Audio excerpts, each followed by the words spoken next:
Welcome to MPI TV. I'm Sarah Solomon Dodden. The 2020 summer edition of Meetings Outlook sheds light on how meeting professionals are coping during the pandemic, setting their eyes on innovation and thinking well into 2021 with the understanding that hybrid will undoubtedly play a definitive role in attendance. When surveyed about attendance forecast over the next year, we saw an overwhelming projection of 87% virtual attendance. Joining me now is Joe McKeon with Thomson Reuters. Joe, does this data surprise you?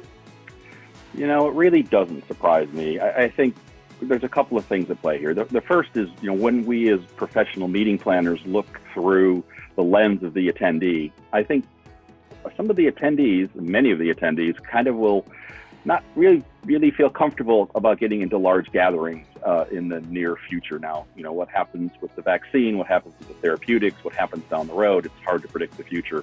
But based on what we know today, I think looking through the lens of our attendees, I think people are concerned about getting together in mass groups. I think they're concerned about getting on airplanes.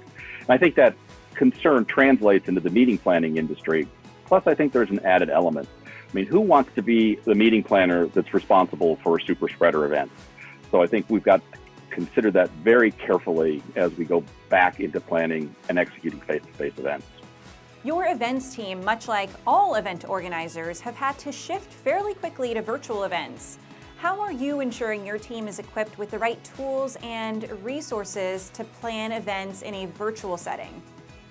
Sure. One of the things that we did early on in the pandemic was evaluate what we had in the way of skills and resources across our event team and our event organization.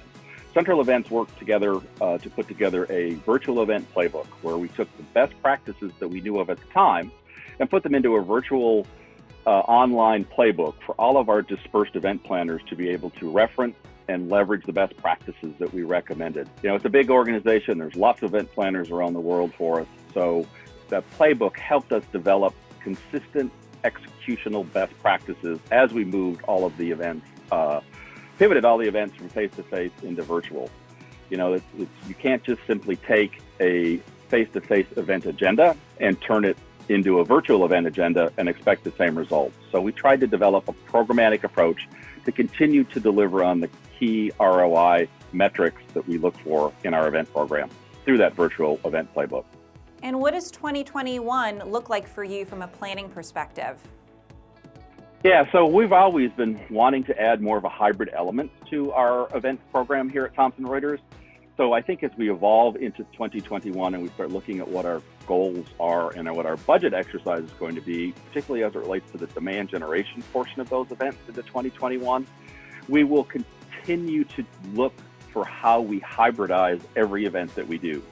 Assuming that everything goes back to normal at some point in 2021, I would say, given the tools and the learnings we've had in this pandemic environment, we're going to leverage some of those tools in more of a hybrid environment. I've always thought, the meeting shouldn't end the day the ballroom closes. We should take that content that we work so hard to build in the event program, and we should distribute it as globally and as efficiently as we can. And one of the ways that we can do that, I think, is adding hybrid elements to it. There's only so many people I can fit into a ballroom for some of our bigger events, but I certainly can expand that across the internet so I get much more reach in our audience in the hybrid environment. We invite you to read more survey results from the summer edition of Meetings Outlook in the August issue of The Meeting Professional. Thanks for joining us on this edition of MPI TV.